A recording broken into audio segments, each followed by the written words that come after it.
Hello everyone, welcome to my YouTube channel GS classes में आपका स्वागत है। फ्रेंड, आज हम अपने इस वीडियो में क्रिप्स मिशन को डिटेल से पढ़ेंगे और लास्ट में इससे रिलेटेड जितने भी इम्पॉर्टेंट क्वेश्चन बन सकते हैं उन सभी को सॉल्व करेंगे। तो चलिए स्टार्ट करते हैं। क्रिप्स मिशन भारत में कब पहुंचा? 1942 ईस्वी को। क्रिप्स मिशन भारत में 1942 को पहुंचा। इसका कारण क्या था? इसका फर्स्ट कारण था कि द्वितीय विश्व युद्ध के समय भारतीयों का सहयोग लेने के लिए अंतर्राष्ट्रीय शक्तियों का ब्रिटेन के ऊपर दबाव बना। अंतर्राष्ट्रीय शक्तियों का ब्रिटेन के ऊपर दबाव बना। सेकेंड वर्ल्ड वार जब अपने पीक पर था तो उस टाइम ध्रुवीय राष्ट्र यानी जर्मनी, जापान और इटली के द्वारा लगातार जीत हासिल की जा रही थी। इसी के चलते जापानी सेना का म्यांमार के क्षेत्र यानी उस टाइम रंगून के क्षेत्रों पर अधिकार कर लिया गया था। किसके द्वारा? जापानी सेना के द्वारा। और अब जापानी सेना का अगला टारगेट क्या हो सकता है? अब जापानी सेना का अगला टारगेट भारत हो सकता है। यही कारण है कि मित्र राष्ट्र यानी संयुक्त राज्य अमेरिका, चाइना और रशिया के द्वारा ब्रिटेन के ऊपर दबाव बनाया जाता है कि आप कुछ भी करके भारतीयों को अपने फेवर में करिए, नहीं तो जो भारत है वो हमारे हाथ से निकल जाएगा। इसी के चलते ब्रिटेन प्रधानमंत्री चर्चिल के द्वारा बड़ी ही चालाकी से वर्ष 1942 ईस्वी में भारतीयों के लिए क्रिप्स मिशन का प्रस्ताव भेजा जाता है। इसका अगला रीजन क्या था? कि भारत में आंतरिक समस्या के समाधान हेतु ब्रिटेन की रणनीति। ऐसा कुछ नहीं था, वो सिर्फ भारतीयों को सेकेंड वर्ल्ड वार में सेकेंड वर्ल्ड वार में भारतीयों का सहयोग पाना चाह रहे थे। इसके कारण जो है क्रिप्स मिशन भारत आया था। इसका अगला रीजन था कि भारत में प्रांतीय सरकारों का इस्तीफा। भारत में प्रांतीय सरकारों से कांग्रेस का इस्तीफा। वर्ष 1937 ईस्वी में प्रांतीय सरकारों का चुनाव हुआ था। 1937 ईस्वी में, जिसमें कुल 11 प्रांतों में यह चुनाव कराया गया था। 11 प्रांतों में से 8 प्रांतों में कांग्रेस अपनी सरकार बनाने में सफल रही। वहीं 3 प्रांतों में मुस्लिम लीग के द्वारा गठबंधन की सरकार बनाई गई। वो 3 प्रांत कौन से थे? पंजाब, बंगाल और सिंध का क्षेत्र। पंजाब, बंगाल और सिंध के क्षेत्र में मुस्लिम लीग के द्वारा वहाँ के क्षेत्रीय पार्टी के साथ गठबंधन की सरकार बनाई गई। इसके बाद वर्ष 1939 ईस्वी में जब सेकेंड वर्ल्ड वार स्टार्ट होता है तो इसमें बिना कांग्रेसी मंत्रिमंडल से बिना डिस्कशन किए भारतीयों को सेकेंड वर्ल्ड वार में शामिल कर लिया जाता है। जिससे कांग्रेस दुखी होती है और जो कांग्रेसी हैं वो अपने मंत्रिमंडल से इस्तीफा दे देते हैं। इसके चलते मुस्लिम लीग खुश होती है और 22 दिसंबर 1939 ईस्वी को मुस्लिम लीग के द्वारा या फिर जिन्ना के द्वारा मुक्ति दिवस के रूप में मनाया जाता है। 22 दिसंबर 1939 ईस्वी को मुस्लिम लीग के द्वारा मुक्ति दिवस के रूप में मनाया जाता है।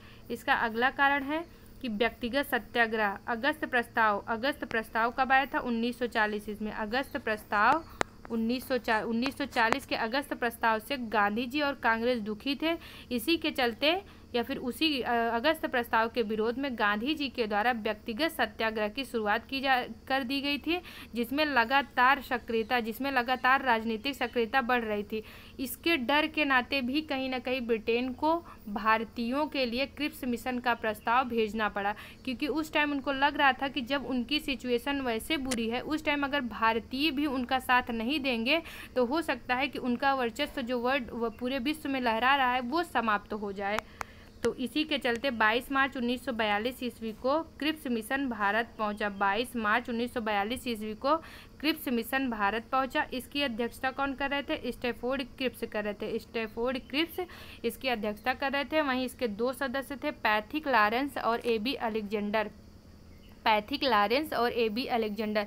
यानी 23 मार्च 1942 ईस्वी को क्रिप्स मिशन भारत पहुंचता है। किसकी अध्यक्षता कौन कर रहे थे? इसकी अध्यक्षता स्टैफोर्ड क्रिप्स कर रहे थे और सदस्य के रूप में पैथिक लॉरेंस और ए बी अलेक्जेंडर थे। इसका जो मेन क्रिप्स मिशन का जो मेन पॉइंट है वो क्या है कि इसमें युद्ध की समाप्ति के बाद भारत को डोमिनियन स्टेट का दर्जा दिया जाएगा। इससे भारतीय नाखुश हुए, क्योंकि वो कहे कि हमको सिर्फ 1928 तक ही डोमिनियन स्टेट चाहिए था। 1929 के लाहौर अधिवेशन से हमने पूर्ण स्वराज की मांग की। 1929 के लाहौर अधिवेशन में जिसकी अध्यक्षता जवाहरलाल नेहरू के द्वारा की गई थी, उस अधिवेशन में हमने पूर्ण स्वराज की मांग की, उसके बाद से हमने कभी भी डोमिनियन स्टेट की मांग नहीं की। तो अब आपका ये डोमिनियन स्टेट हमारे किसी काम का नहीं, हमको डोमिनियन स्टेट नहीं चाहिए। दूसरा क्या था कि युद्ध के बाद भारत के लिए संविधान सभा का गठन करेंगे, संविधान सभा का गठन करेंगे जिसमें प्रांतीय विधायिका और देशी रियासतों के प्रतिनिधि भी शामिल होंगे। मतलब बोले कि जब युद्ध समाप्त हो जाएगा, कभी भी जब युद्ध समाप्त होगा तो हम आपको एक संविधान सभा का गठन करेंगे जिसमें भारतीयों को भी शामिल करेंगे। इसका अगला पॉइंट क्या था कि भारतीय संघ से प्रांत जो है वो भारतीय संघ से अलग रह सकते हैं। मतलब जो भारतीय संघ है उसमें देशी रियासतें या फिर और जो प्रांत है उनको स्वतंत्रता दी गई कि अगर आप चाहते हैं तो भारतीय संघ में शामिल हो, अगर आप भारतीय संघ में शामिल होना नहीं चाहते हैं तो आप स्वतंत्र रह सकते हैं। तो इसका कांग्रेस के द्वारा कड़ाई से विरोध किया जाता है। क्यों? क्योंकि वो मानते हैं कि अगर भारतीय संघ मतलब अगर प्रांत भारतीय संघ से स्वतंत्र रहना शुरू कर देंगे तो भारत के कई खंड हो जाएंगे। भारत में एक संविधान नहीं बल्कि सैकड़ों संविधान बनके, भारत के लिए सैकड़ों संविधान बनकर तैयार हो जाएगा। और ये कहीं ना कहीं अंग्रेजों की नीति भी थी, फूट डालो और राज करो की नीति को यहाँ भी वो फॉलो करते हुए दिख रहे हैं। और इसका अगला मेन पॉइंट क्या था कि रक्षा एवं विदेश से संबंधित मामले ब्रिटेन पूरा करेगा। मतलब जो इंटरनेशनल मामले हैं, जो इंटरनेशनल विवाद है, उसकी जिम्मेदारी ब्रिटेन अपने हाथों में अभी भी रखेगा। डोमिनियन स्टेट का मतलब यही होता है कि जो इंटरनल सोर्सेस हैं उसको, उसमें भारतीयों को कुछ हद तक रियायत दी जाएगी, लेकिन जो हेड ऑफ जो हैं वो कौन रहेंगे? ब्रिटेन की महारानी रहेंगी। अगला क्या है? धार्मिक और अल्पसंख्यक अधिकारों को बाधित नहीं किया जाएगा। इसमें माइनॉरिटी को भी ध्यान में रखा गया था। यही कारण है कि यमन राय और ए घोष ने इस प्रस्ताव यानी क्रिप्स मिशन के प्रस्ताव का समर्थन किया। किसके द्वारा? यमन राय और ए घोष के द्वारा, क्योंकि यहाँ इसमें कहीं ना कहीं माइनॉरिटी को फोकस किया गया था, इसमें माइनॉरिटी को फोकस किया गया था। और इनका तर्क यह था कि विश्व में साम्राज्यवाद से तानाशाही अधिक घातक होता है। यमन राय और ए घोष के द्वारा यह तर्क दिया जाता है कि विश्व में साम्राज्यवाद से तानाशाही अधिक घातक होता है। अगर हम अपने देश में माइनॉरिटी को फोकस नहीं करेंगे तो उस देश में तानाशाही प्रवृत्ति का विकास हो जाएगा। मुस्लिम लीग इस प्रस्ताव से नाखुश थी। जो मुस्लिम लीग थी वो इस प्रस्ताव से नाखुश थी क्योंकि क्रिप्स मिशन में एक अलग राष्ट्र पाकिस्तान को बनाने की इसमें कोई बात नहीं की गई थी। जो 1940 के लाहौर अधिवेशन के बाद से जिन्ना के द्वारा पाकिस्तान की मांग की गई थी, उस मांग को क्रिप्स मिशन में कोई भी मतलब पाकिस्तान की मांग का कोई भी जिक्र नहीं था। यही कारण है कि मुस्लिम लीग इससे नाखुश थी। वहीं कांग्रेस के द्वारा भी क्रिप्स मिशन का विरोध किया जाता है। क्यों किया जाता है? क्योंकि क्रिप्स मिशन में भारतीयों के लिए डोमिनियन स्टेट की मांग को स्वीकार किया गया था। और भारतीय इससे नाखुश हुए कि हमको डोमिनियन स्टेट नहीं, हमको अब पूर्ण स्वराज चाहिए और इससे कम कुछ नहीं चाहिए। और दूसरा क्या था कि जो ये राज्य थे या फिर प्रांत थे उनको स्वतंत्र रहने का अधिकार दे दिया गया था। यानी जो भारतीय संघ है उनमें अगर प्रांत चाहे तो मतलब शामिल हो सकते हैं, अगर चाहे तो वो स्वतंत्र रह सकते हैं। तो इसका भी कांग्रेस के द्वारा विरोध किया जाता है कि ऐसे तो हमारे देश में सैकड़ों संविधान बन जाएंगे और हमारा देश खंड खंड में डिवाइड हो जाएगा। महात्मा गांधी के द्वारा क्रिप्स मिशन पर टिप्पणी करते हुए कहा जाता है कि यह एक पोस्ट डेटेड चेक है। वहीं पंडित जवाहरलाल नेहरू के द्वारा इस पर क्या टिप्पणी किया जाता है? पंडित जवाहरलाल नेहरू के द्वारा क्रिप्स प्रस्ताव पर टिप्पणी किया जाता है कि यह एक ऐसा चेक है जिसका बैंक बंद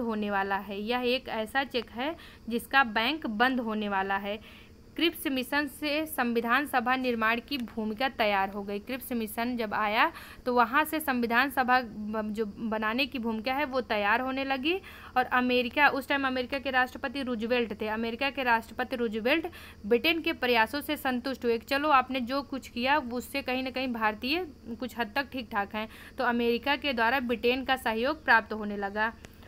क्रिप्स मिशन से भारतीय निराश थे। एक तो क्रिप्स मिशन से जो है वो भारत में असफल रहा। क्रिप्स मिशन भारत में असफल रहा। क्यों असफल रहा? क्रिप्स मिशन भारत में असफल रहा क्योंकि क्रिप्स मिशन में भारतीयों को सीमित अधिकार दिया गया था, यानी भारत को केवल डोमिनियन स्टेट का दर्जा दिया गया था, जबकि वर्ष 1929 के बाद से ही भारतीय पूर्ण स्वराज की मांग करते रहे हैं। और क्रिप्स मिशन से भारतीय निराश हुए थे क्योंकि कांग्रेस और गांधी जी को थोड़ी देर ही सही, लेकिन ये बात समझ में आ गई थी कि जब ब्रिटेन इतनी बुरी सिचुएशन में है, जब उस टाइम स्वतंत्रता की बात नहीं मान रहा है, तो फ्यूचर में हमें स्वतंत्र क्या करेगा। और यही बात जो गांधी जी को आज समझ में आ रही है, यही बात क्रांतिकारी लीडर जैसे भगत सिंह को 1928-30 के टाइम में समझ में आ गया था। नेताजी को 1938-39 तक पूरी तरह समझ में आ गया था कि आखिर अंग्रेज हमसे चाहते क्या है। कोई नहीं, बट अब हमारे राष्ट्रपिता को यह बात समझ में आ गई है, यह क्लियर हो गया है।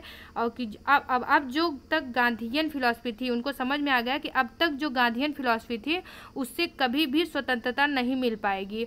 गांधी जी को पूरी तरह क्लियर हो गया कि अब तक जो अहिंसा का हमारा पथ था, उससे भारतीयों को कभी भी सफलता नहीं मिल पाएगी। इसके चलते अब गांधी जी क्या करते हैं, भारत छोड़ो आंदोलन की शुरुआत करते हैं।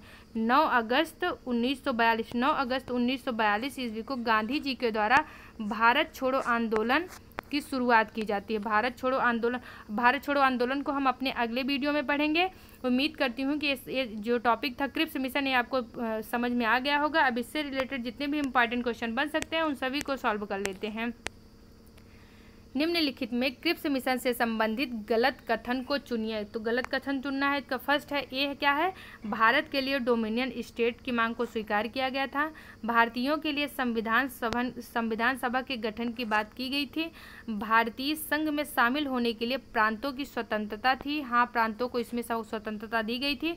और डी क्या है, पाकिस्तान की मांग स्वीकार की गई थी। तो क्रिप्स मिशन में पाकिस्तान की मांग का कोई जिक्र नहीं था, इसलिए इसका राइट आंसर होगा ऑप्शन नंबर डी। हमारा अगला क्वेश्चन है, क्रिप्स मिशन भारत कब पहुंचा। क्रिप्स मिशन भारत कब पहुंचा, इसका राइट आंसर है ऑप्शन नंबर सी, मार्च 1942 ईस्वी को। 23 मार्च 1942 ईस्वी को क्रिप्स मिशन भारत पहुंचा। हमारा अगला क्वेश्चन है, किसकी दृष्टि से क्रिप्स प्रस्ताव एक टूटते हुए बैंक के नाम एक पोस्ट डेटेड चेक था। किसके द्वारा क्रिप्स मिशन को एक पोस्ट डेटेड चेक की संज्ञा दी गई, इसका राइट आंसर है option number B, Mahatma Gandhi के द्वारा। महात्मा गांधी के द्वारा क्रिप्स मिशन को एक पोस्ट डेटेड चेक की संज्ञा दी गई। हमारा अगला क्वेश्चन है, किसके द्वारा गांधी जी के आंदोलन को राजनीतिक फिरौती कहा गया। राजनीतिक फिरौती कहा गया, किसके द्वारा कहा गया, इसका राइट आंसर है option number B, Lord Linlithgow को। लॉर्ड लिथगो के द्वारा गांधी जी के आंदोलन को राजनीतिक फिरौती कहा गया। हमारा अगला क्वेश्चन है, किसके नेतृत्व में क्रिप्स मिशन भारत भेजा गया। तो किसके नेतृत्व में भारत भेजा गया, इसका राइट आंसर है option number A, Winston Churchill. Winston Churchill के द्वारा क्रिप्स के नेतृत्व में स्टैफर्ड क्रिप्स, विंस्टन चर्चिल के द्वारा स्टैफर्ड क्रिप्स के नेतृत्व में या फिर स्टैफर्ड क्रिप्स की अध्यक्षता में क्रिप्स मिशन 1942 ईस्वी में भारत भेजा गया। हमारा अगला क्वेश्चन है, क्रिप्स मिशन के साथ कांग्रेस के आधिकारिक वार्ताकार थे। तो क्रिप्स मिशन के साथ कांग्रेस के आधिकारिक वार्ताकार कौन थे, इसका राइट आंसर है option number C, Pandit Jawaharlal Nehru और मौलाना आज़ाद। मौलाना आज़ाद स्वतंत्र भारत के पहले शिक्षा मंत्री रहते हैं। मौलाना आज़ाद स्वतंत्र भारत के पहले शिक्षा मंत्री रहते हैं और ये भारत विभाजन के विरोधी रहते हैं। यही कारण है कि मुस्लिम लीग यानी जिन्ना के द्वारा इनको गीदड़ कहा जाता है। मौलाना आज़ाद को गीदड़ कहा जाता है। हमारा अगला क्वेश्चन है, निम्नलिखित में से कौन क्रिप्स मिशन से संबंधित नहीं थे। स्टैफोर्ड क्रिप्स, पैथिक लॉरेंस और एबी अलेक्जेंडर इसके अध्यक्ष कौन थे। इसके जो चेयर कर रहे थे तो स्टैफोर्ड क्रिप्स के द्वारा किया जा रहा था और पैथिक लॉरेंस इसके सदस्य थे एबी अलेक्जेंडर। तो इसमें इसका राइट आंसर होगा ऑप्शन नंबर डी, इसमें से कोई नहीं। इसमें से कोई ऐसे नहीं है जो इससे संबंधित नहीं थे, सारे इससे संबंधित थे। हमारा अगला क्वेश्चन है, निम्नलिखित में से किसके द्वारा क्रिप्स के प्रस्तावों को समर्थन दिया गया। तो क्रिप्स के प्रस्तावों को किसके द्वारा समर्थन दिया गया, इसका राइट आंसर है ऑप्शन नंबर सी, यमन राय और ए घोष के द्वारा। यमन राय और ए घोष के द्वारा, क्योंकि इनका तर्क था कि साम्राज्यवाद से अधिक घातक होता है क्या, साम्राज्यवाद से अधिक घातक होता है जब माइनॉरिटी को फोकस ना किया जाए। जब यानी साम्राज्यवाद से अधिक घातक क्या होता है, तानाशाही प्रवृत्ति साम्राज्यवाद से अधिक घातक होता है। यही कारण है कि एम.एन. राय और ए. घोष के द्वारा क्रिप्स प्रस्तावों का समर्थन किया जाता है। हमारा अगला क्वेश्चन है, भारत छोड़ो आंदोलन की शुरुआत की जाती है, तो इसकी शुरुआत कब की जाती है? इसका राइट आंसर है ऑप्शन नंबर ए, 23 मार्च 1942 ईस्वी को। 23 मार्च 1942 ईस्वी को भारत छोड़ो आंदोलन की शुरुआत की जाती है। फ्रेंड, अगर आपको हमारा वीडियो अच्छा लगा हो तो प्लीज़ हमारे वीडियो को लाइक करें। अगर आप हमारे चैनल में नए हैं तो हमारे चैनल को सब्सक्राइब करें तथा बेल आइकन को जरूर प्रेस करें ताकि हमारे आने वाले सभी वीडियो को नोटिफिकेशन आपको सबसे पहले मिल सके। Thank you for watching my video. जय हिंद।